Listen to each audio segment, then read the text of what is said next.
Podfic-ing with Garageband, the absolute basics. When you first open up Garageband, you'll be presented with the new project window. For Podfic-ing, we're going to choose to create a podcast. It will then ask you to name your project. I like to name it as the fandom name in brackets and then the title of the story. The default save location is the Garageband folder, but you can change it to anywhere you like. Below this is the tempo, signature, and key options. It has nothing to do with us, so we can just ignore it.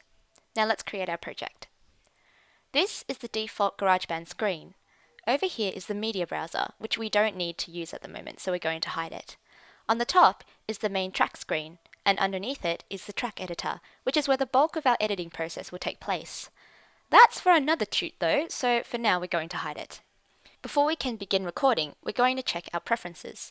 First is our audio preferences. For our audio input, we can choose the iSight built-in microphone.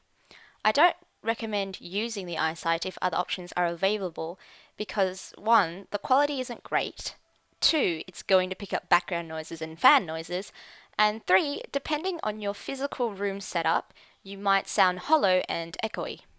On the other hand, an external microphone sounds louder and clearer and will only pick up on extremely loud background noises or extremely close background noises, such as typing on the keyboard, mouse clicking, and breathing.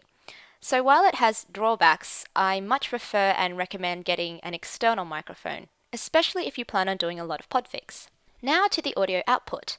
You can set it as either your built-in or from an external source. Again, I recommend setting it to an external source because you'll be able to catch more errors that way. The next thing we check is the My Info section. Filling in these fields will save us time later. For the iTunes playlist field, you can put in an existing playlist or just make one up. If it doesn't already exist, iTunes will make it for you. In the artist field, you can put in your username. I've chosen to put in my LiveJournal community address, just in case people are curious enough to visit if they like the pod enough. I don't know if this method actually works, but there you go. In the composer field, again, put your name, and for the album field, again, put anything you want. I've chosen to put in one shot because that's how I think of podfics. I don't release them as multi-parts, I just release them as the one file, so they're one shots. So that's our GarageBand preferences taken care of. Next up is modifying our vocal preferences. These 4 tracks come as a default. Podcast, which we don't need to use right now, male, female, and jingles. As you can see, the selected track is highlighted in blue. You can only record on selected tracks, so if you accidentally select jingles and start recording, that's where your recording will end up. This green meter here is measuring the sound of your voice. If it lights up, you're in business because it's proof that your mic is picking up your voice. Now we're going to bring up the track info editor by double-clicking on the female voice track. Its default setting is vocals female basic, but for podfic-ing we're going to change that to podcasting and either the iSight microphone if you're using your iSight or narrator if you are using an external microphone. I'm going to show you the difference between the two. This is a test. So let's choose the iSight mic and see how that sounds. This is a test. It sounds pretty good, right? Let's see how the narrator sounds. This is a test. Narrator is much louder and a little bit clearer than the iSight microphone option. The reason that the iSight option is muffled in comparison is because it's set to suppress small background noises and fan noises. I've never had to deal with any of that, so I just choose narrator. Below this is the recording level slider. If you find that your recording is too soft, it could be that your recording level is too low. However, the higher you slide it, the more likely it is that you'll get distortion and loud white noise. Try to keep it as loud as possible though, because most people will be listening to podfics on the go in noisy environments like the train or the bus. We're done with our preferences now, so we're going to hide the track editor. Now we're ready to get on with it. Except we don't have our story text. Some people like to print out the story, highlight it, and make performance notes. Others, myself included, like having the text on screen. I'm going to show you how I like to have my setup when I'm recording podfics, which is to have both Safari and GarageBand on screen at once. Safari comes with a nifty function called Reader. When you click the Reader button, the text on the website comes up in an easily readable format. I'm going to put it on the side and put GarageBand on top. Here, even though GarageBand is selected, I can still move up and down the page with my scrolly mouse. So I'm going to delete this test recording and start recording the real thing.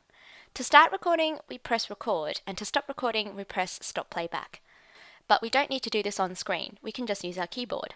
Press R to record and spacebar to pause the recording. Destiny, the Soggy Part, a Merlin fanfiction written by Magog83 and read by Lunchy.